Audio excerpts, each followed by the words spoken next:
Hello, and welcome back to another episode of Life with No Breaks. I'm your host, WhyNetta, and today we're diving deep into a topic that's personal and universal. Generational curses and how they can extend into our romantic relationship. But first, before we get started, I have some exciting news to share. I did a thing. So, my new book, Broken Curses, will be available for purchase this Sunday, January 12th. You can find the link to purchase the book in the description of today's episode. I can't wait for you all to read it and join me on this journey of healing and transformation. Now, let's talk about generational curses. These are patterns of behavior, beliefs, or trauma that are passed down from one generation to the next, often unconsciously. In the context of romantic relationships, these curses can manifest as dysfunctional dynamics, unhealthy attachment styles, or repeated cycles of pain and disappointment. In my own journey, I discovered a deep-seated desire to be chosen, longing that influenced my romantic relationships in profound ways. This yearning stemmed from generational patterns of seeking validation and worth through others, a cycle I was determined to break. And to be honest, I didn't even know I had to break it until I broke down from my last relationship, wanting to understand how my first and second marriages kind of aligned in certain areas and wanting to make sure that whatever residuals that were left from either one of those relationships were cleared out before I enter into another relationship with someone. I do not want to hurt someone simply because of the fact that I did not take the time out to find out the areas of me or how can I say this in a better way? It's more so I do not want any trauma that was attached to me from those previous relationships to spill into a potential relationship because it's not worth it, because I know how it feels to be in a relationship with someone that still lives in that past relationship. I've been there. I dealt with the consequences of being with someone who was unhealed, and that was something that I just could not do. And not understanding that I did not fully heal from that relationship before going into the next. If I would have known, I would have been able to skate away from a lot of the things that I went through in my previous relationship, but I digress. So with me reflecting on that, I realized that my desire to be chosen often led me to settle. And it had more to do with the fact that I didn't want to just be chosen. It was, I wanted someone to choose me and maintain that choice. I didn't want it to be the way that I was seeing within my life in the past, where people would say that they wanted to take care of me or be with me or be my friend, whatever the case may be, and then turn around and once I say no to something, it was as if I no longer existed. Started getting treated badly, stuff like that. So it wasn't like I wanted to be a pick-me. It was more so I wanted, when that person chose me, to continue to choose me each and every time. But unfortunately, I ended up learning that, it just wasn't going to go that way, and that I had settled for a temporary situation. I mistook their fleeting interest for genuine commitment. And I thought that at least, even momentarily, it would equate to me being valued, but it resulted into emotional turmoil and reinforced feelings of unworthiness. So, in a sense, I knew that there was an issue there, but never really fully grabbed hold of it because I didn't think that it was a real problem. No one really understands that certain situations that you go through in life can stem from something that's very innocent. And I've said that in one of my podcasts before. But to gain a deeper understanding, of how generational curses affect romantic relationships, I turned to a lot of different sources. An insightful article from The Source, their website is thesource.org, discusses how these inherited patterns can manifest in our love lives and offers steps to break free from them. Now, I can honestly say that the steps are pretty good because those are some of the same steps that I took in order for me to heal. And you might want to check it out. I'll make sure that I put a link to the article in the description as well. Additionally, Psychology Today explores how the fear of being alone can lead individuals to remain in unfulfilling relationships, highlighting the importance of addressing underlying fears to foster healthier connections. Now, I can say that on my end, I did not have that fear of being alone. I'm an introvert, so I enjoy being alone. I enjoy my downtime. That literally rejuvenates me.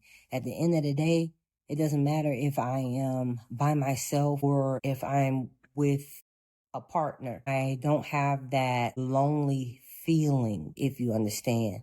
When I was in those relationships, I felt alone. But being single, I don't, which was very weird to me. And that's just me. But with me being in relationships, I felt more lonely being with these men than I did just truly by myself. And that's how I was able to understand that there's something else underlining there that I needed to dig into, because that kind of sounds weird, right? You feel lonely when you're with someone else, but then, hey, there's probably a few of you out there that know what I'm talking about. That's life. And that's one of its side effects. Breaking free from these generational curses requires intentional effort and self-awareness. It's about recognizing the patterns, understanding their origin, and making conscious choices to create healthier dynamics in our relationships. In my book, I share practical steps and personal anecdotes on how I navigated this journey. One approach that was particularly helpful for me was creating a genogram, a visual representation of my family's relationships and patterns.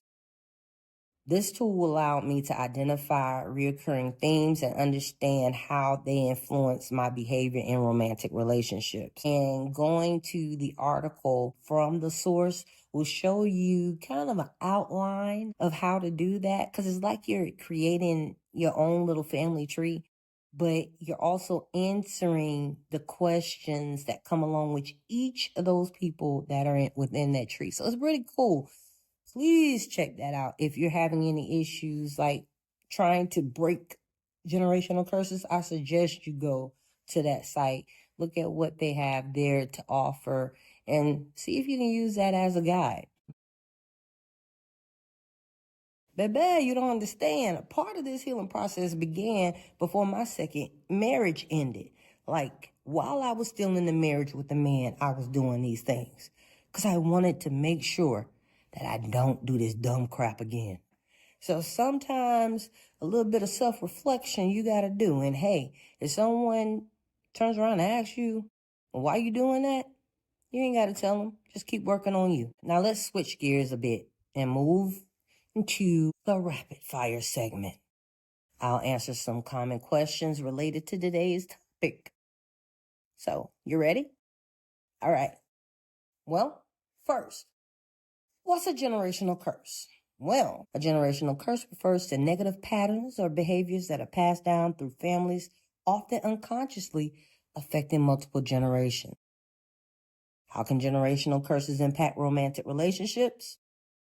They can lead to dysfunctional dynamics, unhealthy attachment styles, and repeated cycles of pain, making it challenging to form healthy, fulfilling relationships. What step can one take to break these generational patterns? Okay, let's see. Self-awareness, therapy, creating a genogram, intentional efforts to change, intentional efforts to change behaviors. Yeah, I think those are some effective steps towards breaking generational curses. Next question is, how does the desire to be chosen relate to generational curses? Now, a deep-seated desire to be chosen can stem from generational patterns of seeking validation and worth through others, influencing one's approach to relationships. Like, not to give away anything when it comes to the book, but I believe that I may have stated before that I was raised by my great-grandparents. And when I discovered that they were not my biological parents, it took me on a mental roller coaster because I couldn't understand what was going on, why it was happening, why I couldn't understand any of that, right? So I felt lost, okay? I was left with the question of, why didn't my mama want me? Why didn't my daddy want me? Like, I saw my dad, but I didn't know my mom. I did not know my mom until I was 9.5. And please understand, my mom is my mama. My mama and I have a good relationship. We created our own different type of relationship now that I'm an adult. So I'm only speaking about things that happened in the past, like when I was a kid. Me and my mom, we're good now. But back then, I just did not understand why she didn't choose me. I didn't understand why it was that these older people wanted me, but not the woman who gave birth to me. And then to be able to see my father have so much freedom to come and go as he pleased when it came to him visiting me, being there for me. And again, even when it comes to my dad and I have built a relationship that I wish would try to break. Nope, not with me and James, baby. That's my daddy. That's my dad. That's my heart. That bond has always been there. I've always been a daddy's girl. He and I have always had a bond, but we had to repair a portion of that bond that he and I both did not know needed repair. So with that being said, becoming an adult, I ended up wanting to be in relationships, but I wasn't the type of female that would go and stand in other men's face, try to get their attention. I wasn't dolling myself up, and I was not seeking attention from men. But when I was able to capture their attention, we date, get into a relationship, and then boom, they got my heart. I just wanted them to continue to choose me. I wanted it just to be where they were my forever, not knowing or understanding or really taking the red flag seriously. I really thought that the situationships that I were in were really relationships that were going to be permanent and lasting. But then I ended up discovering that that wasn't the case, that I was basically settling for that temporary moment, trying to make it into something permanent so that I can be able to feel for once in my life like someone has truly chosen me. And that's why I say that when it comes to generational curses intersecting with romantic relationships, that's where it stemmed from for me. This might not be the same thing for everyone else, but hey, if it is, you may want to check internally. Do some self-reflection, just like how I just did. It's as simple as that. Well, for me, it's that simple. Being able to kind of line up where it began so I can be able to, or for me to be able to understand why X, Y, and the Z happened in my life. Now, last question is, can breaking generational curses improve romantic relationships? Abso-freaking-lutely. Sorry, I'm stomping down here in this basement. Ooh, I hope y'all can't hear that. I'm doing Holy Ghost dance. Yes, honey, yes. Yes. By addressing and healing these patterns, individuals can foster healthier, more fulfilling romantic relationships. And I'm telling you that when you heal you, you know what you want. You take out all of that negativity that these busters put in your head. Ooh, and you start rocking with or only dealing with the caliber of men that mirror you in in at least 80% of your ways. I'm not telling you to go 100%. 80-20, baby. 80-20, if you can. Yeah. We ain't shooting for the moon for 100%, but at least 80%, yeah. So it becomes better because you're able to Now trust yourself when it comes to those red flags. If you're sitting there asking questions, dating, or something pops up during that time of you dating that person, and you notice that red flag, if that's a deal breaker, that will help you to be able to say, you know what, it was fun, but I got to remove myself.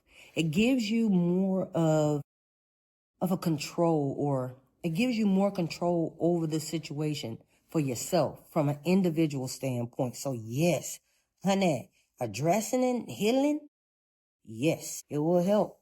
It will definitely help. Trust me. Now, as we wrap up today's episode, I want to leave you with some key takeaways. Recognizing the patterns, you have to acknowledge the generational curses that may be influencing your romantic relationships. Seek understanding. Dive into your family's history to understand the origin of these patterns. It might hurt, but at least you will know. Take intentional action. Make conscious choices to break these cycles and create healthier relationship dynamics. And lastly, prioritize self-worth. Remember that your value is inherent and not determined by others choosing you. And that's keeping it real, baby. All right. Well, thank you so much for joining me on this deep and personal exploration of generational curses in romantic relationships. Don't forget my new book, Broken Curses. It'll be out tomorrow. Okay. Sunday, January 12th.